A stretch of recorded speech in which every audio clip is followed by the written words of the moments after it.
Ever wondered how bizarre the ancient Roman civilization was? Today, we delve into the quirks and peculiarities that defined one of history's most influential cultures. From misunderstood architectural terms to social practices that would raise eyebrows today, these oddities are not just footnotes in history, they are windows into the daily lives and the often surprising practices of the Romans. These strange facts challenge our modern perceptions and demonstrate the complexity of ancient Roman society. Prepare to unravel the mysteries of ancient Rome with these top 5 weird facts. First up, let's bust a myth about the infamous Roman vomitoriums. When you hear the word vomitorium, images of ancient Romans feasting to excess and then purging in some dedicated room might come to mind. This picture, vivid and dramatic as it is, couldn't be further from the truth. In reality, the term vomitorium has been grossly misunderstood. A vomitorium was not a room, but a passageway. These architectural features were ingeniously designed to allow large crowds to exit or enter an amphitheater or stadium efficiently.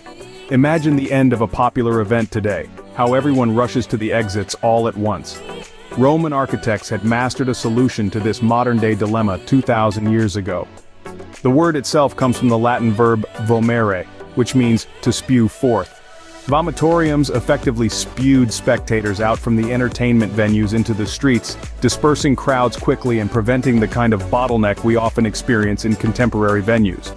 Each major amphitheater and stadium had multiple vomitoriums. This design allowed thousands of people, sometimes tens of thousands, to leave the venue in a matter of minutes. It was a marvel of ancient engineering, emphasizing not excess or indulgence but logistical efficiency. So, vomitoriums were not about indulgence but about efficiency in design. Now let's decipher the quirky months of the Roman calendar. Picture this, an ancient society where the year begins in March and ends in December, spanning only 10 months. Yes, you heard that right, the original Roman calendar was a 10-month cycle starting with March and concluding with December. The calendar, attributed to Romulus, the legendary founder of Rome, reflects a time deeply intertwined with agriculture and the seasons. March, named after Mars, the god of war, marked the beginning of both the farming season and the campaign season for soldiers.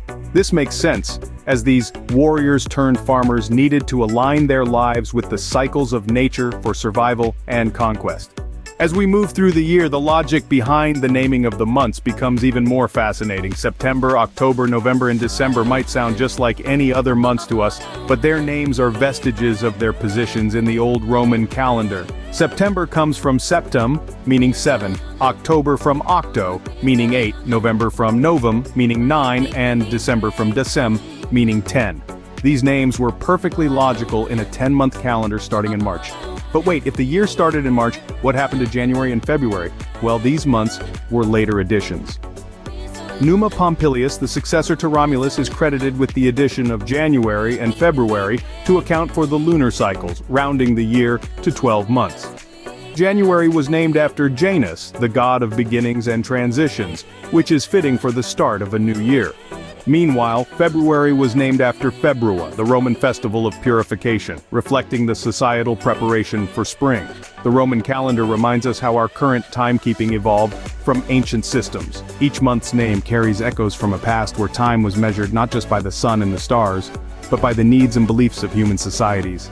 It's a fascinating glimpse into how our ancestors made sense of the world around them. Next, imagine a day at a Roman bathhouse.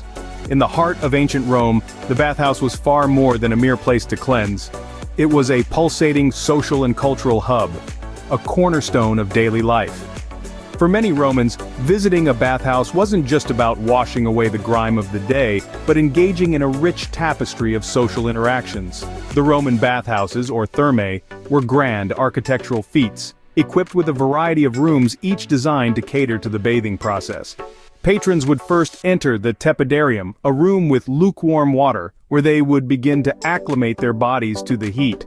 From there, they would proceed to the caldarium, a steamy room with hot water and a sauna-like atmosphere, designed to open the pores and cleanse the skin. After sweating out impurities, the final stop was the frigidarium, with its cold water baths to close the pores and invigorate the body. But these bathhouses were not just about the water.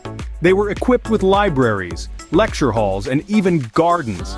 As they moved from room to room, Romans could engage in heated debates, exchange news, and discuss philosophy or politics. It wasn't uncommon to see a poet reciting his latest compositions or a philosopher holding a captive audience with his teachings. Physical cleanliness was achieved using a tool called the strigil. This small, curved instrument was used to scrape dirt and oil from the skin, often after applying olive oil to the body. This process was sometimes performed by slaves who specialized in the art of strigilation, making it a moment of pampered luxury. Roman bathhouses were about cleanliness, but they were also about community and connection. In these steam-filled rooms, bonds were formed, business deals were struck, and the social fabric of Rome was woven tightly together. These places remind us that in the midst of ancient Rome's grandeur and conquests, the simple act of bathing was elevated to an art form, deeply intertwined with the very essence of Roman culture. Let's explore the walls of ancient Rome, covered in graffiti. As we delve into the scratched surfaces of stone and plaster, we uncover a world of words left by those who walked the streets over 2,000 years ago. From the bustling markets to the secluded corners of bathhouses, every surface was a potential canvas for the expressive Roman populace. Graffiti in ancient Rome wasn't merely vandalism, it was a vibrant form of social commentary and personal expression. These etchings range from declarations of love and philosophical quotes to biting political satire. For instance, one might find a simple declaration etched outside a tavern saying, "I love her." A sentiment as timeless as the stones it's carved upon. Political slogans too were common. They reveal that the Romans were not so different from us, engaging in public discourse through whatever means available.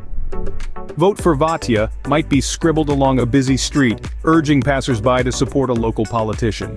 These informal polls on the walls provide a fascinating glimpse into the democratic leanings of the day, albeit in their nascent form. But Roman graffiti wasn't all serious business. Humor thrived in the etchings, with jests that might still draw a chuckle today.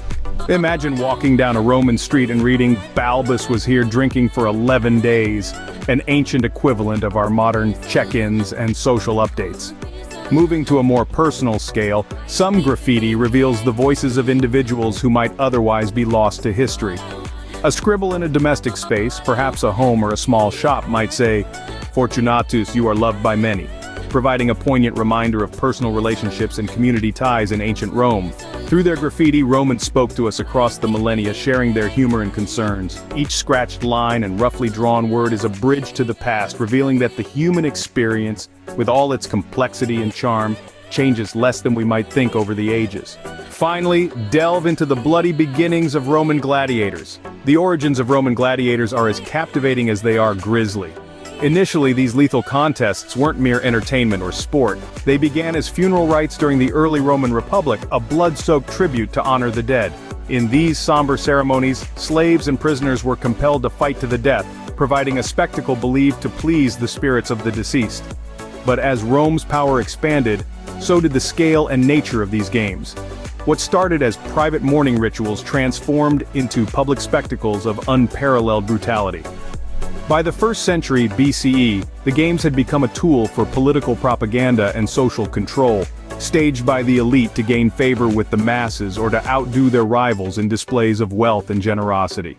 The Colosseum, Rome's grand amphitheater, became the epicenter of gladiatorial combat. Here, the blood of gladiators often soaked the sand, as tens of thousands of spectators cheered. The fighters, once exclusively slaves or prisoners of war, now included volunteers drawn by the lure of glory and the potential for freedom and wealth.